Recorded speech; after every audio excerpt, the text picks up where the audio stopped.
টানা তাপপ্রবাহে দুর্বিষহ জনজীবন।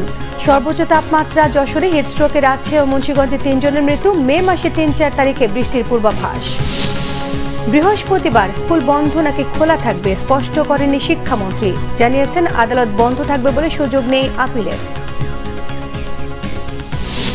উপজেলা নির্বাচনে সেনা মোতায়েনের সুযোগ নেই, সহিংসতা হলে ব্যবস্থা, জানিয়েছেন ইসি আলমগীর। দল বা প্রার্থী নয়, জনমতই প্রাধান্য পাবে বলেছেন আহসান হাবিব। দেখছেন বিআরবি কেবল সংবাদ শিরোনাম, এবারে পুরো সংবাদ। দেশ জুড়ে টানা তাপপ্রবাহে দুর্বিষহ জনজীবন। দিনের সর্বোচ্চ তাপমাত্রা রেকর্ড হয়েছে যশোরে 43.8 ডিগ্রি সেলসিয়াস। চুয়াডাঙ্গায় তাপমাত্রা দাঁড়িয়েছে 43.7 ডিগ্রিতে। একদিনের ব্যবধানে তাপমাত্রা 4 ডিগ্রি বেড়েছে রাজশাহীতে। নগরীতে হিটস্ট্রোকে মারা গেছেন এক রিকশা চালক। মুন্সিগঞ্জেও হিটস্ট্রোকে 2 জনের মৃত্যু হয়েছে।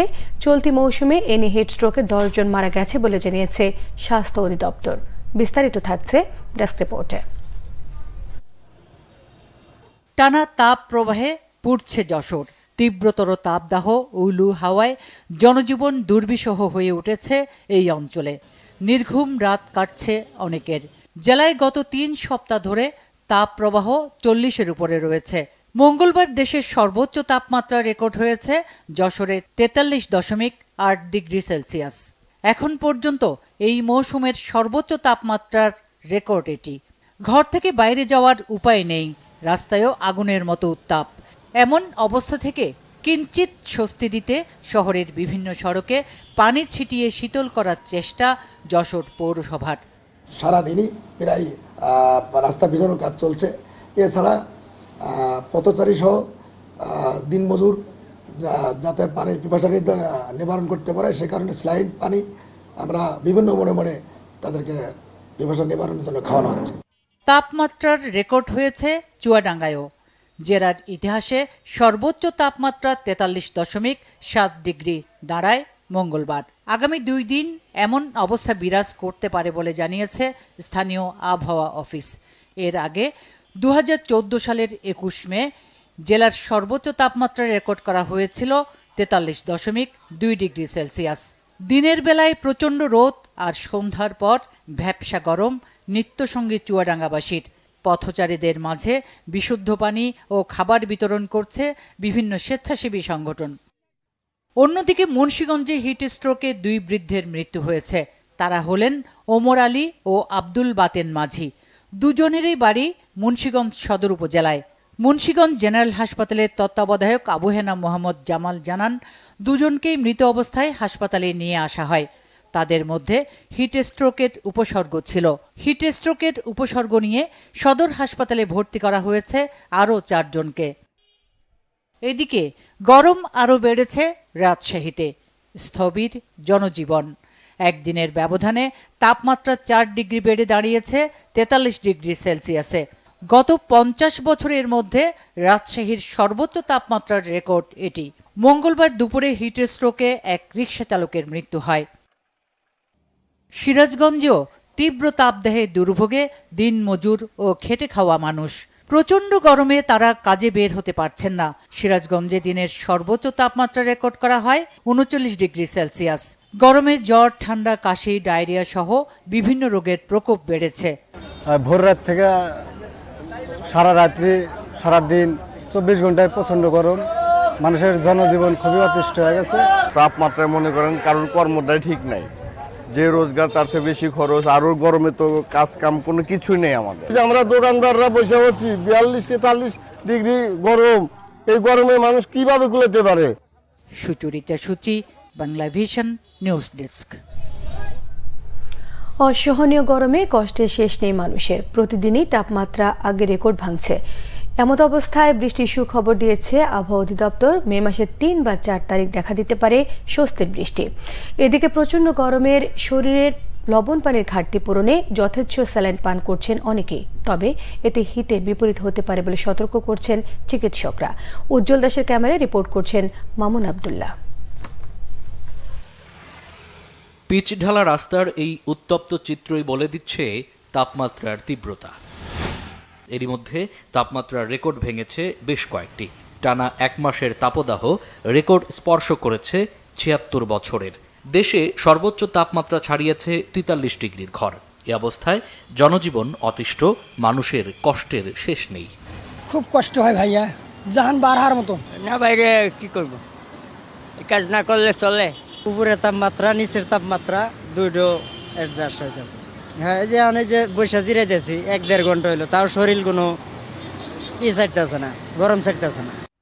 তাপপ্রবাহের তীব্রতার মাঝেই কিছুটা স্বস্তির খবর দিচ্ছেন আবহাওয়া অফিস। বলছেন ৩-৪ দিনের মধ্যেই নামতে পারে বৃষ্টি।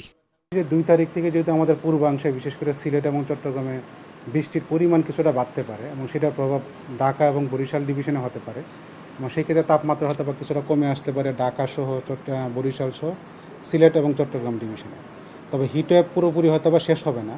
তবে 3-4 তারিখের দিকে আমাদের যত সময় গড়াবে, 2 তারিখের পরে আমাদের বৃষ্টিপাতের প্রবণতা ততটা বৃদ্ধি পেতে পারে। এদিকে তীব্র এই গরমে নাজেহাল সাধারণ মানুষ। ভিড় বেড়েছে হাসপাতালে, বেড়েছে ডায়রিয়া, পেট ব্যথা, মাথা ব্যথা সহ হিট স্ট্রোকে আক্রান্ত রোগীর সংখ্যা। এ অবস্থায় সঠিক নিয়মে পানি পানের পরামর্শ দিচ্ছেন চিকিৎসকরা। স্যালাইন সে 2-3টা পাওয়ার কারণে মনে করছে যে একটা স্যালাইনের বদলে যদি আমি 2-3টা স্যালাইন একটা বোতলে গুলিয়ে খেতে পারি, তো তাদের এনার্জিটা আরও বেশি বুস্ট হবে, সে আরও বেশি এনার্জাইজড হবে। কিন্তু তাতে যেটা হচ্ছে যে আপনার রক্তে কিন্তু সোডিয়ামের পরিমাণ অনেক বেশি বেড়ে যাচ্ছে। সোডিয়ামটা ঘনত্ব বেড়ে যাওয়ার কারণে অনেক ধরনের কমপ্লিকেশন নিয়ে হসপিটালে আসছে, এমনকি দেখা যাচ্ছে যে রোগীর মৃত্যু পর্যন্ত এটার জন্য হয়ে যাচ্ছে। তীব্র তাপপ্রবাহের হিট অ্যালার্টের মেয়াদ বুধবার শেষ হলে আবহাওয়া অফিস থেকে আসতে পারে নতুন ঘোষণা। মামুন আব্দুল্লাহ, বাংলাভিশন, ঢাকা। এদিকে দেশব্যাপী বৈরী আবহাওয়ার মধ্যে স্বস্তির এক পশলা বৃষ্টি হয়েছে সিলেটে। সারা দেশের তুলনায় সিলেটে গরম কম থাকে, অনেকটাই স্বস্তিতে সাধারণ মানুষ। এরই মধ্যে বিকেল 5টার দিকে বৃষ্টি শুরু হয়। এই এক পশলা বৃষ্টিও জনজীবনে আনে স্বস্তির ছোঁয়া। বৃষ্টির ফলে রাস্তাঘাট ফাঁকা হয়ে যায়। অতি গরম থেকে বাঁচতে অনেককেই বৃষ্টিতে ভিজতে দেখা গেছে। 15 মিনিট পর বৃষ্টি থেমে যায়। এদিকে বৃষ্টির কারণে কিছুক্ষণ বন্ধ থাকার পর আবারও শুরু হয়েছে বাংলাদেশ ভারত নারী ক্রিকেট T20 সিরিজের দ্বিতীয় ম্যাচটি। শিক্ষামন্ত্রী মহিবুল হাসান চৌধুরী জানান, শিক্ষা প্রতিষ্ঠান বন্ধের ব্যাপারে আদালতের অন্তর্বর্তীকালীন আদেশের ওপর তিনি শ্রদ্ধাশীল। তবে সেই সিদ্ধান্ত মেনে বৃহস্পতিবার স্কুল বন্ধ নাকি খোলা থাকবে সে বিষয়টি খোলাসা করেননি। বুধ এবং বৃহস্পতিবার আদালত বন্ধ থাকায় রায়ের বিরুদ্ধে আপিলেরও সুযোগ নেই বলে তিনি জানিয়েছেন।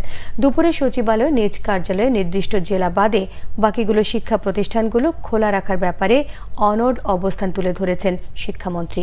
জানান, তাপ প্রবাহের কারণে জেলাভিত্তিক শিক্ষা প্রতিষ্ঠান বন্ধ থাকবে।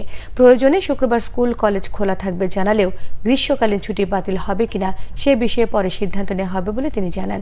বলেন, গণমাধ্যমের খবর ছাড়া অন্য কোনোভাবে আদালতের নির্দেশনা হাতে পাননি, সেই কারণে নির্দেশনা কার্যকর করা যাচ্ছে না। এক প্রশ্নের জবাবে তিনি বলেন, তার মন্ত্রণালয় আদালতের রায়ের প্রতি শ্রদ্ধাশীল, কিন্তু আদালত স্বপ্রণোদিত আদেশ দিলে নির্বাহী বিভাগের কাজে ব্যাঘাত ঘটে, এমন মন্তব্য করেছেন তিনি। আওয়ামী লীগ প্রতিষ্ঠার 75 বছর পূর্তি উদযাপন সহ একাধিক বিষয় নিয়ে আলোচনা করতে বৈঠকে বসছে দলের কেন্দ্রীয় কার্যনির্বাহী কমিটি। আওয়ামী লীগ সভাপতি প্রধানমন্ত্রী শেখ হাসিনার সভাপতিত্বে গণভবনে আজ সন্ধ্যায় এ বৈঠক অনুষ্ঠিত হবে। বৈঠকে মেয়াদোত্তীর্ণ সহযোগী সংগঠনের সম্মেলন এবং দলের সিদ্ধান্ত উপেক্ষা করে উপজেলা নির্বাচনে দলীয় এমপি মন্ত্রীর স্বজনদের প্রার্থী হওয়ার বিষয়েও সিদ্ধান্ত হতে পারে। সভায় বাংলাদেশ আওয়ামী লীগের সাধারণ সম্পাদক ওবায়দুল কাদের, কেন্দ্রীয় কার্যনির্বাহী সংসদের সদস্যদের যথাসময়ে উপস্থিত থাকার জন্য বলা হয়েছে।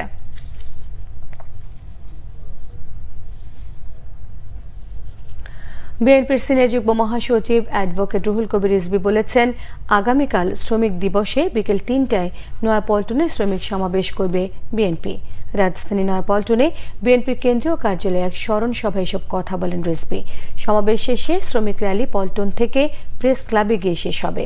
এ বিষয়ে পুলিশকে অবহিত করা হয়েছে জানিয়ে তিনি আরও বলেন, দ্রব্যমূল্যের চাপে শ্রমিকরা দুর্বিষহ জীবনযাপন করছেন। অগণতান্ত্রিক শ্রম আইনে মালিক স্বার্থকে প্রাধান্য দেওয়া হয়েছে বলেও তিনি মন্তব্য করেন। গ্যাস বিদ্যুতের দাম বৃদ্ধির চাপ পড়েছে কলকারখানায়, বিধায় দেশে অগণিত কারখানা বন্ধ হচ্ছে বলেও রিজভী আহমেদ জানান। ফলে মানবেতর পরিস্থিতিতে দেশের শ্রমিকের অধিকার প্রতিষ্ঠার এই র্যালিতে সর্বস্তরের মানুষ অংশ নেবে বলেও আশা প্রকাশ করেছেন বিএনপির এই নেতা। সবচেয়ে অবহেলিত শ্রমিক সমাজ, দ্রব্যমূল্যের ঊর্ধ্বগতি, চরম মূল্যস্ফীতি, জীবনযাত্রার ব্যয় বৃদ্ধি, বাজার মূল্যের সাথে অসঙ্গতি, কম মজুরিতে শ্রমিক সমাজের এখন বেঁচে থাকায় কষ্টকর। এছাড়াও সরকারের ফ্যাসিবাদী মনোভাব ও অগণতান্ত্রিক শ্রম আইনে মালিক পক্ষের স্বার্থকে প্রাধান্য দেওয়ায় শ্রমিক সমাজ সর্বত্র হয়রানি সহ নানাবিধ অসুবিধার সম্মুখীন হচ্ছে। নির্বাচন কমিশনার মোহাম্মদ আলমগীর বলেছেন, প্রার্থীরা চাইলেও উপজেলা পরিষদ নির্বাচনে সেনাবাহিনী মোতায়েনের সিদ্ধান্ত নেই, সুযোগও নেই। নির্বাচনের আগে এবং পরে সহিংসতা হলে কঠোর ব্যবস্থা নেওয়া হবে। সকালে মাদারীপুর জেলা প্রশাসকের সম্মেলন কক্ষে মাদারীপুর উপজেলা পরিষদের নির্বাচন উপলক্ষে জেলা নির্বাচনী কর্মকর্তাদের সঙ্গে মতবিনিময় সভা শেষে সাংবাদিকদের এসব কথা বলেন তিনি। এই সময় নির্বাচন সংশ্লিষ্ট কর্মকর্তারা সহ জেলার বিভিন্ন দপ্তরের কর্মকর্তারা উপস্থিত ছিলেন। এদিকে নির্বাচন কমিশনার অবসরপ্রাপ্ত ব্রিগেডিয়ার জেনারেল মোহাম্মদ আহসান হাবিব খান বলেছেন, কে কোন দলের প্রার্থী এটি বড় কথা নয়। জনগণ যাকে চাইবে ভোট তিনিই পাবেন, তিনি নির্বাচিত হয়ে জনপ্রতিনিধি হবেন। দুপুরে সাতক্ষীরা জেলা প্রশাসকের সম্মেলন কক্ষে নির্বাচন সংশ্লিষ্ট কর্মকর্তা, আইন শৃঙ্খলা বাহিনী সহ উপজেলা নির্বাচনে অংশগ্রহণকারী প্রতিদ্বন্দ্বী প্রার্থীদের সঙ্গে মতবিনিময় শেষে সাংবাদিকদের সঙ্গে তিনি সব কথা বলেন। নিরাপত্তার জন্য তো আমাদের আরো অনেক রকম বাহিনী আছে, সে যদি মনে করে আমাদের পুলিশ আছে, তারাই যথেষ্ট।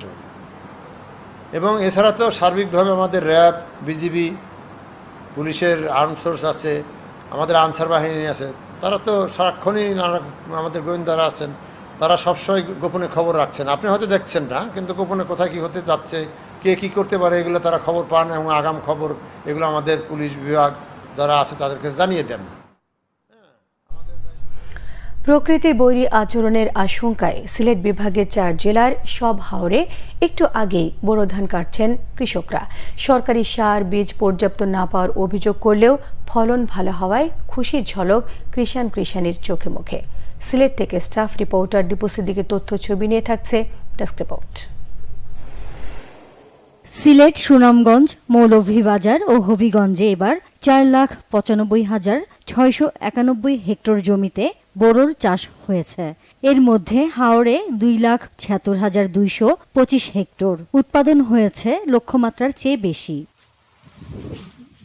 প্রতি বছর আগাম বন্যায় চরম ক্ষতির মুখে পড়ে হাওড়ের কৃষকরা, আর তাই প্রাকৃতিক দুর্যোগের শঙ্কায় এবার আগে থেকেই ধান কাটা শুরু করেছেন তারা। বিগত বছরের ক্ষতি পুষিয়ে নিতে কৃষকরা এবছর সর্বস্ব দিয়ে ফলিয়েছেন সোনালী ধান। বাড়তি যত্নের কারণে ফলনও হয়েছে ভালো, তবে প্রয়োজনীয় সার ও বীজ না পাওয়ায় কৃষি বিভাগের ওপর তারা ক্ষুব্ধ। এবার ফসল আল্লাহর রহমতে ভালো হয়েছে, কিন্তু আমরা তো এই যে সরকারি সার বরাদ্দ করে সরকারের সার দেয়, আমরা তো কিচ্ছু পাই না। এই যে এই কাজটা করছি 6 ক্ষেত আমি করছি, একটা সারও আমি পাইছি। আমি 3200 টাকার সার কিনে আনি আমি খেতে ফেলাই। এই পর্যন্ত সরকারি কোনো কর্মকর্তা আমার কাছে পরামর্শ লাগে আইছে না, কোনো কিছু দেয় নাই।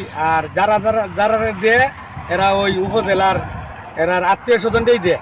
যদিও কৃষি বিভাগের দাবি, বন্যায় ফসলি জমিতে পলির আস্তরণ পড়ায় এমনিতেই উর্বর সিলেট অঞ্চলের জমি। পাশাপাশি কৃষকদের মধ্যে বর্গা চাষি আনুপাতিক হারে বেশি, তাই উৎপাদন খরচ কমাতে কৃষকরা সারের ব্যবহার কম করেন। এমওপি, টিএসপি, পটাশ সেগুলো কিন্তু কৃষক পর্যায়ে ব্যবহারের এখনো ঘাটতি আছে। কৃষক পর্যায়ে সারের যে পরিমাণ মাত্রা, সেই মাত্রা এখনো তারা পুরোপুরি দেয় না। সেজন্য আমাদের বরাদ্দিত সার গোডাউনে এখনো পর্যাপ্ত পরিমাণ আছে এবং অবিকৃত অবস্থায় আছে। সিলেট বিভাগে সারে কোনো ঘাটতি নাই। সোনার ফসল ঘরে তুলতে পেরে খুশি হাওরের কৃষকরা। Bangla Vision news desk. এদিকে পুরোদমে ধান কাটা চলছে ভৈরবে। নতুন ধান ক্রেতা বিক্রেতার সরব উপস্থিতি ভৈরব বন্দরে, তবে কৃষকরা বলছেন এবার এই মোকামে ধানের দাম খুব কম, উৎপাদন খরচ বেশি পড়ায় দাম নিয়ে হতাশ তারা। ভৈরব প্রতিনিধি সত্যজিৎ দাস ধ্রুবের তথ্য ও চিত্র নিয়ে থাকছে ডেস্ক রিপোর্ট। হাওর অঞ্চলে এবার ধানের ভালো ফলন হয়েছে। মাঠে মাঠে চলছে ধান কাটা ও মাড়াইয়ের কাজ। নৌপথে যোগাযোগ ভালো থাকায় নেত্রকোনা, ময়মনসিংহ, কিশোরগঞ্জ, জামালপুর, সুনামগঞ্জ, হবিগঞ্জ, মৌলভীবাজার এবং ব্রাহ্মণবাড়িয়ার হাওর অঞ্চলের বেশিরভাগ ধান বেচা কেনা হয় ভৈরবের মোকামে। বাজারে প্রতিমন মোটা ধান বিক্রি হচ্ছে 700 থেকে 740 টাকায়, আর চিকন ধান 800 থেকে 900 টাকায়। এক সপ্তাহ আগেও এসব ধানের দর প্রতিমনে 100 টাকা বেশি ছিল। সার, বীজ, জ্বালানি, কীটনাশক ব্যবহার ও শ্রমিক খরচ বেশি হওয়ায় বেড়েছে উৎপাদন খরচ। এক মন ধান বেচতেছি এখন 740 টাকা, খরচ হয়েছে মনে হয় খানিতে 15,000। আমরা 1,000 টাকার উপর হইলে আমরা কৃষক যারা এরা মনে আশা করি লাভবান হইতো। সরকারের কোনো ধান দিতে গেলে কত হেসন লাগে, কোন ধান রাখা যাবো না, ধান রাখার কোনো জায়গা নাই, সব ফুল হয়ে গেছে রিজার্ভ, টেন কথা গিয়া ঘুরাই দেয়। তো আমাদের গৃহস্থী করার কোনো ইয়া নেই, সারের দাম বেশি, পানির দাম বেশি, গ্যাস কারেন্টের দাম বেশি, মানে সর্ব খরচ বর্ষ গিয়ে আমাদের কোনো লাভবান নেই। আড়তদাররা বলছেন, সরকার শুরু থেকে বাজার মনিটরিং করলে সুফল পাবে ব্যবসায়ী ও কৃষকরা। বড় বড় কোম্পানিগুলি যখন মাঠে নামে সিন্ডিকেটের ব্যবসায়ী যারা, তখন আমরা ধান কিনতে পারি না, তখন বাজার অনেক আউট হয়ে যায়। সরকার যদি উদ্যোগ নেয়, সরকার যদি গুদামজাত করে, গুদামে মানে কৃষকদের কাছ থেকে মানে ধান ক্রয় করে, তাহলে আমার মনে হয় কৃষকরা ন্যায্য মূল্য পাইতে পারে। যে ফলন হয়েছে এই 12-13 বছর তেমন ফলন হয়েছে না। যে কানিয়ে পাইতো 25 মন, এই কানিয়ে পাইতেছে এবার 30 মন। এক হয়েছে গিয়া হেতেও করছে বেশি, ধানেও পাইছে বেশি, তাই 2-3 হামদা বেশি পাইতে ফলনটা বাম পারাইছে না, এই কারণে বাজার কম। কৃষকের অর্ধেক ধান শুকাইতেছে আর অর্ধেক ধান বিক্রি করতেছে। উপজেলা কৃষি কর্মকর্তা বলছেন, কৃষক পর্যায়ে নতুন জাতগুলোকে সম্প্রসারণ করা গেলে আরও বেশি ফলন হওয়ার সম্ভাবনা আছে। এছাড়া আধুনিক কৃষি যন্ত্রপাতির ব্যবহার বাড়ানো গেলে উপকৃত হবে কৃষক। আমাদের যে নতুন জাতগুলো আছে এগুলো সম্প্রসারণের মাধ্যমে কৃষক ভাই লাভবান হবে। তো আমাদের মাঠ পর্যায়ে যে উপসহকারী কৃষি কর্মকর্তাগণ আছেন, তারা সার্বক্ষণিক এই ধানগুলো কিভাবে কর্তন করবে এবং কিভাবে বীজ সংরক্ষণ করবে সেই বিষয়ে কৃষক ভাইদের পরামর্শ দিয়ে যাচ্ছে। ধানের ন্যায্য মূল্য নিশ্চিতের দাবি হাওরের কৃষকদের। Bangla Vision news desk. দেশের বিভিন্ন জায়গায় আরো কিছু খবর নিয়ে এখন থাকছে একটি ডেস্ক রিপোর্ট। মানিকগঞ্জের সদর উপজেলার চরবেউধা এলাকায় আনারসের আঁশ থেকে উৎপাদিত কাপড় ও জামদানি শাড়ি তৈরির কেন্দ্র পাইনাপেল সিল্ক পরিদর্শন করেছেন সমাজ কল্যাণ মন্ত্রী ডাক্তার দীপুমণি। তাঁতিদের সাথে বিভিন্ন বিষয়ে আলোচনা করেন তিনি।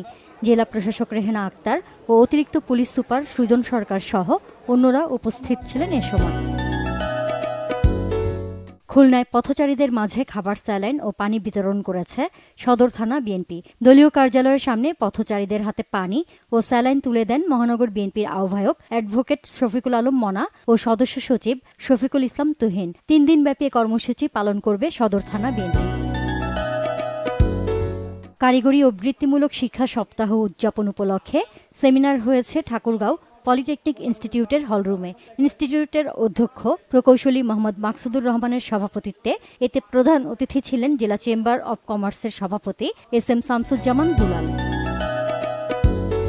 শরীয়তপুরে বাংলাদেশ বন গবেষণা ইনস্টিটিউট বিএফআরআই উদ্ভাবিত প্রযুক্তি পরিচিতি বিষয়ক কর্মশালা হয়েছে। জেলা প্রশাসকের সম্মেলন কক্ষে কর্মশালায় প্রধান অতিথি ছিলেন জেলা প্রশাসক মোহাম্মদ নিজামুদ্দিন আহমেদ। টাঙ্গাইলের নাগরপুরে 3 দিনব্যাপী খাদ্যভিত্তিক পুষ্টি বিষয়ে প্রশিক্ষণের সমাপনী অনুষ্ঠান ও সনদ বিতরণ করা হয়েছে। উপজেলা পরিষদ মিলনায়তনে কৃষি সম্প্রসারণ অধিদপ্তরের সহযোগিতায় এই আয়োজনে প্রধান অতিথি ছিলেন উপজেলা পরিবার পরিকল্পনা স্বাস্থ্য কর্মকর্তা রকুনুজ্জামান খান। ঝিনাইদহে সমলয় চাষাবাদের আওতায় উৎপাদিত বোরো ধান কাটার উৎসব শুরু হয়েছে। সদর উপজেলার সাধুহাটি ইউনিয়নের ধর্মতলা গ্রামের মাঠে এই উৎসবের উদ্বোধন করেন জেলা প্রশাসক এস.এম. রফিকুল ইসলাম। পলিটেকনিক ইনস্টিটিউটের উদ্যোগে চাকরি মেলা হয়েছে ময়মনসিংহে। ইনস্টিটিউটের ছাত্রাবাস মাঠে মেলার উদ্বোধন করেন বিভাগীয় কমিশনার উম্মে সালমা তানজিয়া। নিকাহ রেজিস্ট্রারদের পেশাগত দক্ষতা বৃদ্ধির লক্ষ্যে আলোচনা সভা ও প্রশিক্ষণ কর্মশালা হয়েছে জয়পুরহাটে। জেলা নিকাহ রেজিস্ট্রার সমিতির সভাপতি আবু বকর সিদ্দিকের সভাপতিত্বে স্থানীয় প্রেস ক্লাবে এই কর্মশালা হয়। বরিশাল শের-ই-বাংলা মেডিকেল কলেজ হাসপাতালে ও সদর হাসপাতালে দালাল বিরোধী অভিযান চালিয়ে 10 নারী সহ 24 দালালকে আটক করেছে র্যাব। এক সংবাদ সম্মেলনে র্যাব 8-এর অধিনায়ক লেফটেন্যান্ট কর্নেল কাজী জুবাইর আলম শোভন একথা জানান। মানিকগঞ্জে বীর মুক্তিযোদ্ধা রেজাউর রহমান খান ও তার পরিবারের সদস্যদের বিরুদ্ধে মামলার প্রতিবাদে মানববন্ধন হয়েছে শিবালয় উপজেলায়। টেপরা উপজেলার সামনে ঘণ্টাব্যাপী এই কর্মসূচিতে স্থানীয় এলাকাবাসী অংশ নেন। গোপালগঞ্জের কাশিয়ানীতে উচ্ছেদ অভিযান চালিয়েছে জেলা প্রশাসন।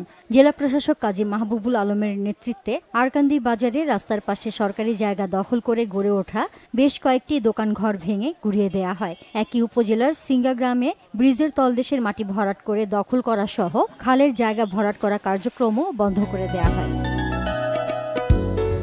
নীলফামারীতে সাংবাদিকের বিরুদ্ধে মামলা প্রত্যাহার ও চেয়ারম্যান আব্দুর রউফকে আইনের আওতায় আনার দাবিতে মানববন্ধন ও বিক্ষোভ সমাবেশ হয়েছে। জেলা শহরের বঙ্গবন্ধু চত্বরে জেলা রিপোর্টার্স ইউনিটি ও সাংবাদিক নির্যাতন প্রতিরোধ কমিটির আয়োজনে ঘণ্টাব্যাপী এ কর্মসূচি পালন করা হয়। Naznin Akter, Bangla Vision, news desk. সংবাদ শেষ করব, বিআরবি কেবল শিরোনামগুলো আরো একবার জানিয়ে দেন। টানা তাপ প্রবাহে দুর্বিষহ জনজীবন, সর্বোচ্চ তাপমাত্রা যশোরে, হিটস্ট্রোকে রাজশাহী ও মুন্সিগঞ্জে 3 জনের মৃত্যু। মে মাসে 3-4 তারিখে বৃষ্টির পূর্বাভাস। বৃহস্পতিবার স্কুল বন্ধ নাকি খোলা থাকবে স্পষ্ট করেননি শিক্ষামন্ত্রী, জানিয়েছেন আদালত বন্ধ থাকবে বলে সুযোগ নেই আপিলের। উপজেলা নির্বাচনে সেনা মোতায়েনের সুযোগ নেই, সহিংসতা হলে ব্যবস্থা, জানিয়েছেন এসি আলমগীর। দল বা প্রার্থী নয়, জনমতি প্রাধান্য পাবে বললেন আহসান হাবিব। এই ছিল এখনকার মতো। পরের সংবাদ সন্ধ্যে 7:30টায় দেখার আমন্ত্রণ রইল। এছাড়া বাংলা ভিশন সংবাদ ও সংবাদ সংশ্লিষ্ট অনুষ্ঠান দেখতে ভিজিট করুন www.bbnews24.com, facebook.com/banglavishnewsে সাবস্ক্রাইবও করতে পারেন, youtube.com/banglavishnewsের সঙ্গে থাকায় সবাইকে ধন্যবাদ।